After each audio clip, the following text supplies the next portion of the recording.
Hi friends, ಎಲ್ಲರಿಗೂ ನಮಸ್ಕಾರ. Welcome to V studio. Big boss ಅಂತ ಬಂದರೆ ಲವ್ ಅನ್ನೋದು ಖಂಡಿತವಾಗ್ಲೂ ಇದ್ದೇ ಇರುತ್ತೆ.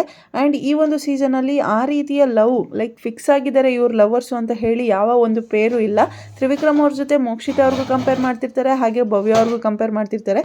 ಸೊ ಯಾರ ಮಧ್ಯೆ ಲವ್ ಇದೆ ಅನ್ನೋದು ಗೊತ್ತಿರಲಿಲ್ಲ. ಬಟ್ ತ್ರಿವಿಕ್ರಮ್ ಅವರು ಒಂದಿಷ್ಟು ದಿನಗಳ ಹಿಂದೆ ಐ ಸೀರಿಯಸ್ಲಿ ಲವ್ ಯು ಭವ್ಯ ಅಂತ ಹೇಳಿದರು. ಸೊ ಆ ಒಂದು ಕಾರಣಕ್ಕಾಗಿ ತ್ರಿವಿಕ್ರಮ್ ಅವ್ರಿಗೆ ಭವ್ಯ ಅವರ ಮೇಲೆ ಲವ್ ಇದೆ ಅಂತ ಹೇಳಲಾಗ್ತಿತ್ತು. ಬಟ್ ಸ್ವಲ್ಪ ದಿವಸ ಆದ ನಂತರ ಜಸ್ಟ್ ಫ್ರೆಂಡ್ಲಿಯಾಗಿ ಹೇಳಿರುವಂಥ ಮಾತದು ಅಂತ ಸಹ ಬಂದಿತ್ತು. ಈಗ ಸದ್ಯಕ್ಕೆ ಏನಂತಂದರೆ ಇವರಿಬ್ಬರು ಸಹ ಮೊದಲಿನಿಂದನೂ ತುಂಬ ಅಂಡರ್ಸ್ಟ್ಯಾಂಡಿಂಗಲ್ಲಿ ಇಟ್ಕೊಂಡು ತುಂಬ ಚೆನ್ನಾಗಿ ಆಟಗಳನ್ನು ಆಡ್ಕೊಂಬತ್ತಿದ್ರು. ಭವ್ಯ ಅವ್ರಿಗೆ ಯಾವುದಾದ್ರೂ ಗೇಮಲ್ಲಿ ಏನಾದರೂ ಸಜೆಷನ್ಸ್ ಬೇಕಾದರೆ ಅವರು ತ್ರಿವಿಕ್ರಮ್ ಹತ್ರ ಹೋಗಿ ತಗೋತಿದ್ರು. ಹಾಗೆ ತ್ರಿವಿಕ್ರಮ್ ಅವರು ಆಡಿದಂತಹ ಆಟ ಎಲ್ಲದಕ್ಕೂ ಭವ್ಯ ಅವರು ಪ್ರಶಂಸೆಯನ್ನು ನೀಡ್ತಿದ್ರು. ಹೀಗೆ ಒಬ್ಬರನ್ನೊಬ್ಬರು ಬೆಂತಟ್ಕೊಂಡು ಒಬ್ಬರನ್ನೊಬ್ಬರು ಪ್ರೋತ್ಸಾಹಿಸ್ಕೊಂಡು ಗೆದ್ರೆ ನಾನು ಗೆಲ್ಲಬೇಕು ಇಲ್ಲ ನೀನು ಗೆಲ್ಲಬೇಕು ಅನ್ನೋ ರೀತಿ ಇಬ್ಬರೂ ಆಟಗಳನ್ನ ಆಡ್ಕೊಂಡು ಬಂದಿದ್ರು. ಇಬ್ಬರಲ್ಲಿ ಯಾರು ಗೆದ್ದರೂ ಪರವಾಗಿಲ್ಲ, ಇಬ್ಬರನ್ನ ಬಿಟ್ಟು ಬೇರೆ ಯಾರು ಗೆಲ್ಲಬಾರ್ದು ಅನ್ನೋ ರೀತಿಯೇ ಆಟಗಳನ್ನ ಇಷ್ಟು ದಿವಸವರೆಗೂ ಇವರು ಆಡ್ಕೊಂಡು ಬಂದಿದ್ರು. ಸೊ ಬಟ್ ಈಗ ತ್ರಿವಿಕ್ರಮ್ ಅವ್ರ ಮೇಲೆ ಭವ್ಯ ಅವರು ಉಲ್ಟಾ ಹೊಡೆದಿದ್ದಾರೆ ಅಂತಲೇ ಹೇಳ್ಬೋದು. ಯಾಕೆ ಅಂತಂದರೆ ಇವತ್ತಿನ ಎಪಿಸೋಡಲ್ಲಿ ಕಿಚ್ಚ ಸುದೀಪ್ ಅವರು ನಿಮ್ಮ ಒಂದು ಗೆಲುವಿಗೆ ಯಾರು ಅಡ್ಡಗೋಡೆ ಆಗಿ ನಿಂತಿದ್ದಾರೆ ಅಂತ ಕೇಳಿ ಒಂದು ಆ್ಯಕ್ಟಿವಿಟಿಯನ್ನು ಮಾಡಿಸ್ತಾರೆ. ಈ ಒಂದು ಆ್ಯಕ್ಟಿವಿಟಿಯಲ್ಲಿ ತ್ರಿವಿಕ್ರಮ್ ಆಗಿರ್ಬೋದು, ಗೌತಮಿ ಅವರಾಗಿರ್ಬೋದು, ರಜತ್ ಆಗಿರ್ಬೋದು, ಇನ್ನೂ ಹಲವಾರು ಕಂಟೆಸ್ಟೆಂಟ್ಗಳು ಹನುಮಂತು ಅವರ ಹೆಸರುಗಳನ್ನ ತಗೊತಾರೆ. ನಾನು ಗೆಲ್ತಿದ್ದೆ, ಬಟ್ ಇವ್ರು ಇರೋದ್ರಿಂದ ನನ್ನ ಕೈಯಲ್ಲಿ ಗೆಲ್ಲಕ್ಕಾಗ್ತಿಲ್ಲ ಅನ್ನೋ ಕಂಟೆಸ್ಟೆಂಟ್ನ ನೀವು ಯಾರು ಅಂತ ಹೇಳಬೇಕು ಅಂತ ಸುದೀಪ್ ಸರ್ ಅವರು ಹೇಳ್ತಾರೆ.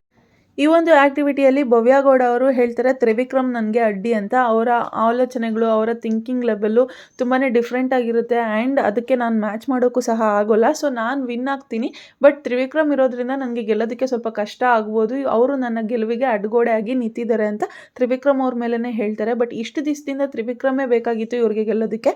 ಬಟ್ ಈಗ ಇವರು ಫಿನಾಲೆ ಹಂತಕ್ಕೆ ಬಂದ ತಕ್ಷಣ ಇವ್ರಿಗೆ ತ್ರಿವಿಕ್ರಮ್ ಅವರು ಬೇಡ ಅಂತ ಅನಿಸ್ತಿದ್ದಾರೆ. ಈ ಒಂದು ಕಾರಣಕ್ಕೆ ತ್ರಿವಿಕ್ರಮ್ ಅವರು ಸಹ ಸ್ವಲ್ಪ ಅಫೆಂಡ್ ಆಗಿದ್ದಾರೆ ಅಂತಲೇ ಹೇಳ್ಬೋದು. ಈ ವಾರ ಮಾರಿ ಹಬ್ಬ ಶುರು ಆಗ್ತಿದೆ ಅಂತ ಹೇಳ್ತಿದ್ರು. ಯಾರ್ಯಾರು ಮುಖವಾಡ ತೊಟ್ಕೊಂಡು ಮಾರಿಗಳಂತೆ ಹಾಡ್ತಿದ್ದಾರೆ ಅನ್ನೋದು ಗೊತ್ತಾಗ್ತಿದೆ ಅಂತ ತ್ರಿವಿಕ್ರಮ್ ಅವರು ಸಹ ಹೇಳಿದ್ದಾರೆ. ಸೊ ನೋಡೋಣ ಇವರ ಒಂದು ರಿಲೇಷನ್ಶಿಪ್ ಮುಂದೆ ಹೇಗೆ ಕಂಟಿನ್ಯೂ ಆಗುತ್ತೆ ಅಂತ. ಮೊನ್ನೆನೂ ಅಷ್ಟೇ ನೈಟ್ ಅಂದರೆ ಬೆಳಗಿನ ಜಾವ 4-4:15 ಹಂಗೆ ಇವರಿಬ್ಬರೇ ಕುತ್ಕೊಂಡು ಮಾತಾಡ್ತಿರ್ತಾರೆ. ಕೆಲವೊಂದಿಷ್ಟು ವಿಚಾರಗಳ ಬಗ್ಗೆ ಮಾತಾಡ್ತಿರ್ತಾರೆ. ಆಗ ಭವ್ಯಗೌಡ ಅವರು ಹೇಳ್ತಾರೆ, ಒಂದು ಡಿಸಿಷನ್ ನಾನು ನಿನಗೆ ಹೇಳಬೇಕು, ಅದನ್ನು ಇಲ್ಲಿಂದ ಹೊರಗಡೆ ಹೋದ್ಮೇಲೆ ಹೇಳ್ತೀನಿ ಅಂತ ಹೇಳಿರ್ತಾರೆ. ಬಟ್ ಅದು ಯಾವುದ್ರ ಬಗ್ಗೆ ಅನ್ನೋದು ನೀಟಾಗಿ ಕ್ಲಾರಿಟಿ ಸಿಕ್ಕಿಲ್ಲ. ಸೊ ಇವರಿಬ್ಬರು ನಿಜವಾಗ್ಲೂ ಲವ್ ಮಾಡ್ತಿದ್ದಾರೆ ಅಂತಲೇ ಅನಿಸ್ತಿತ್ತು ಆ ಒಂದು ವಿಡಿಯೋಗಳನ್ನ ನೋಡಿದಾಗ. ಬಟ್ ಈಗ ಭವ್ಯಗೌಡ ಅವರು ಈ ಒಂದು ಸ್ಟೇಟ್ಮೆಂಟನ್ನು ಮಾಡಿರೋದು ಅವರಿಬ್ಬರ ಮಧ್ಯೆ ಲವ್ ಇದೆಯಾ ಇಲ್ಲ ಅನ್ನುವಂತಹ ಕ್ವಶನ್ ಮಾರ್ಕ್ ಮತ್ತೆ ಬಂದಂಗಾಗಿದೆ. ಸೊ ನಿಮ್ಗೇನು ಅನಿಸುತ್ತೆ ಫ್ರೆಂಡ್ಸ್, ಕಮೆಂಟ್ ಸೆಕ್ಷನಲ್ಲಿ ತಿಳಿಸಿ. ವಿಡಿಯೋ ಇಷ್ಟ ಆಗಿದ್ದರೆ ಲೈಕ್ ಮಾಡಿ, ಶೇರ್ ಮಾಡಿ, ಕಮೆಂಟ್ ಮಾಡಿ, ಹಾಗೆ ನನ್ನ ಚಾನಲ್ಗೆ ಸಬ್ಸ್ಕ್ರೈಬ್ ಮಾಡ್ಕೊಳ್ಳಿ ಅಂತ ಹೇಳ್ತಾ ಇವತ್ತಿನ ವಿಡಿಯೋನ ಎಂಡ್ ಮಾಡ್ತಾ ಇದ್ದೀನಿ. Thank you so much. Love you all. Take care. Bye bye. And Trivikram ಅವರು ಯಾರ ಜೊತೆ ಇದ್ದರೆ ತುಂಬ ಚೆನ್ನಾಗಿ ಕಾಣ್ತಾರೆ ಅನ್ನೋದನ್ನು ಕಮೆಂಟ್ ಸೆಕ್ಷನಲ್ಲಿ ತಿಳಿಸಿ.